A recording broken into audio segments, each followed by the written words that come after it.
ओम नमो भगवते वासुदेवाय। आज वामन अवतार जन्म उत्सव है। ये भाद्रपद मास के शुक्ल पक्ष की द्वादशी तिथि को वामन द्वादशी या वामन जयंती के रूप में मनाया जाता है, जो इस साल आज 26 सितंबर यानी कि मंगलवार को है। प्राचीन धर्म ग्रंथ शास्त्रों के अनुसार इस शुभ तिथि को श्री विष्णु के रूप भगवान वामन का अवतरण हुआ था। धार्मिक शास्त्र, पुराणों तथा मान्यताओं के अनुसार भक्तों को इस दिन व्रत उपवास करके दोपहर में भगवान वामन की पूजा करनी चाहिए। भगवान वामन की संभव हो तो सोने की प्रतिमा, नहीं तो पीतल की प्रतिमा का पंचोपचार सहित पूजा करनी चाहिए।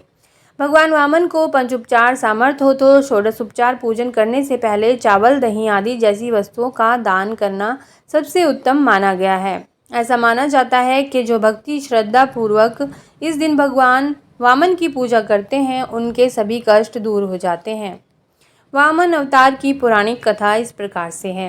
वामन अवतार भगवान विष्णु का महत्वपूर्ण अवतार माना जाता है। श्रीमद् भागवत पुराण में वामन अवतार का उल्लेख मिलता है। वामन अवतार कथा अनुसार दैत्यराज बलि ने इंद्र को परास्त कर स्वर्ग पर आधिपत्य कर लिया था। बलि विरोचन के पुत्र तथा प्रहलाद के पोते थे और एक दयालु असुर राजा के रूप में जाने जाते थे। यह भी कहा जाता है कि अपनी तपस्या तथा ताकत के माध्यम से बलि ने त्रिलोक पर आधिपत्य हासिल कर लिया था। देव और दैत्यों के युद्ध में देव पराजित होने लगते हैं। असुर सेना अमरावती पर आक्रमण करने लगती है। तब इंद्र भगवान विष्णु की शरण में जाते हैं। भगवान विष्णु उनकी सहायता करने का आश्वासन देते हैं और भगवान विष्णु वामन रूप में माता अदिति के गर्भ से उत्पन्न होने का वचन देते हैं। दैत्यराज बलि द्वारा देवों के पराभव के बाद कश्यप जी के कहने से माता अदिति पयोव्रत का अनुष्ठान करती हैं, जो पुत्र प्राप्ति के लिए किया जाता है। तब उनके व्रत आराधना से प्रसन्न होकर विष्णु जी प्रकट हुए और बोले, देवी व्याकुल मत हो, मैं तुम्हारे ही पुत्र के रूप में जन्म लेकर इंद्र को उनका हारा हुआ राज्य दिलाऊंगा। तब समय आने पर उन्होंने अदिति के गर्भ से जन्म लेकर वामन रूप में अवतार लिया। तब उनके ब्रह्मचारी रूप को देखकर सभी देवता और ऋषि मुनि आनंदित हो उठे। महर्षि कश्यप ऋषियों के साथ उनका उपनयन संस्कार करते हैं। वामन बटुक को महर्षि पुलह ने यज्ञोपवीत, अगस्त ने मृगचरम, मरीचि ने पलाश दंड, अंगिरस ने वस्त्र, सूर्य ने छत्र, भृगु ने खड़ाऊ, गुरुदेव जनेऊ तथा कमंडल, आदिति ने कोपिन, सरस्वती ने रुद्राक्ष माला तथा कुबेर ने भिक्षा पात्र प्रदान किए। इसके बाद भगवान वामन पिता से आज्ञा लेकर बलि के पास जाते हैं। उस समय राजा बलि स्वर्ग पर अपना स्थायी अधिकार प्राप्त करने के लिए अश्वमेघ यज्ञ कर रहे थे। वामन देव वहां पहुंच गए। उनके तेज से यज्ञशाला स्वतः ही प्रकाशित हो उठी।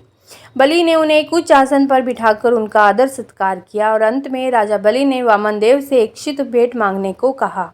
इस पर वामन चुप रहे, लेकिन जब राजा बलि उनसे बार बार अनुरोध करने लग गया तो उन्होंने अपने कदमों के बराबर 3 पग भूमि भेंट में देने को कही।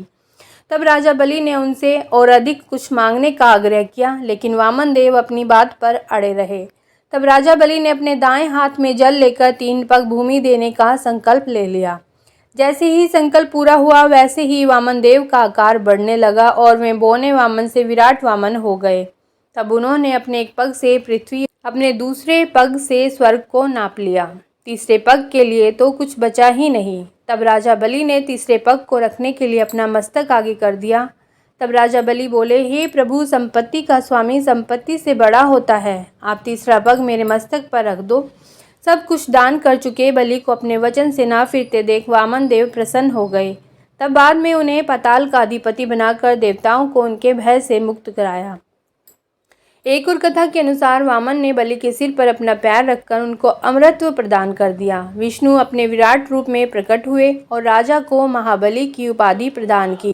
विष्णु अपने विराट रूप में प्रकट हुए और राजा को महाबली की उपाधि प्रदान की, क्योंकि बलि ने अपनी धर्मपरायणता तथा वचनबद्धता के कारण अपने आप को महात्मा साबित कर दिया था। विष्णु ने महाबली को आध्यात्मिक आकाश जाने की अनुमति दे दी, जहां उनका अपने सद्गुणी दादा प्रहलाद तथा अन्य दैवीय आत्माओं से मिलन हुआ।